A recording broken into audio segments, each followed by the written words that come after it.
10 വർഷത്തെ കാത്തിരിപ്പിന് ശേഷം കേരളം വീണ്ടും UDF ഭരണത്തിലേക്ക്. അനിശ്ചിതത്വങ്ങൾക്കൊടുവിൽ കേരളത്തിന്റെ മുഖ്യമന്ത്രിയായി വി.ഡി. സതീശനെ കോൺഗ്രസ് ഹൈക്കമാൻഡ് പ്രഖ്യാപിച്ചു. കെ.സി. വേണുഗോപാലിനും രമേശ് ചെന്നിത്തലയ്ക്കുമൊപ്പമുള്ള കടുത്ത മത്സരത്തിനൊടുവിലാണ് അണികളുടെയും ഘടകകക്ഷി നേതാക്കളുടെയും പൂർണ്ണ പിന്തുണയോടെ സതീശൻ അമരത്തെത്തുന്നത്. നിയമസഭാ കക്ഷിയിൽ കെ.സി. വേണുഗോപാലിന് വലിയൊരു വിഭാഗം MLA-മാരുടെ പിന്തുണയുണ്ടായിരുന്നെങ്കിലും ഗ്രൗണ്ട് ലെവലിലെ പ്രവർത്തകരുടെ വികാരം സതീശന് അനുകൂലമായിരുന്നു.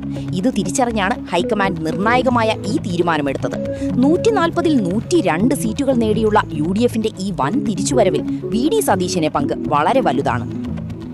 മുഖ്യമന്ത്രി പദവിയിലേക്ക് എത്തുമ്പോൾ വി.ഡി. സതീശന്റെ ആസ്തി വിവരങ്ങളും ഇപ്പോൾ ശ്രദ്ധ നേടുകയാണ്. ഇത്തവണത്തെ സത്യവാങ്മൂലം പ്രകാരം 6 കോടിയിലധികം രൂപയുടെ ആസ്തിയുള്ള കോടീശ്വരന്മാരായ സ്ഥാനാർത്ഥികളിൽ ഒരാളാണ് അദ്ദേഹം. സതീശനും ഭാര്യ ലക്ഷ്മിപ്രിയയും ചേർന്ന് ഏകദേശം 6.69 കോടി രൂപയുടെ സ്ഥാവര ജംഗമ സ്വത്തുക്കളാണ് കൈവശം വെച്ചിരിക്കുന്നത്.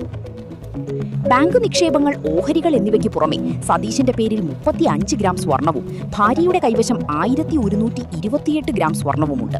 പറവൂരിലും നെട്ടൂരിലുമായി പാരമ്പര്യമായി ലഭിച്ചതും വാങ്ങിയതുമായ ഭൂമി ഉൾപ്പെടെ 2.42 കോടിയുടെ സ്ഥാവര ആസ്തികളാണ് സതീശന്റേതായുള്ളത്. അതേസമയം ഏകദേശം 24 ലക്ഷം രൂപയുടെ വായ്പാ ബാധ്യതകളും അദ്ദേഹം പ്രഖ്യാപിച്ചിട്ടുണ്ട്.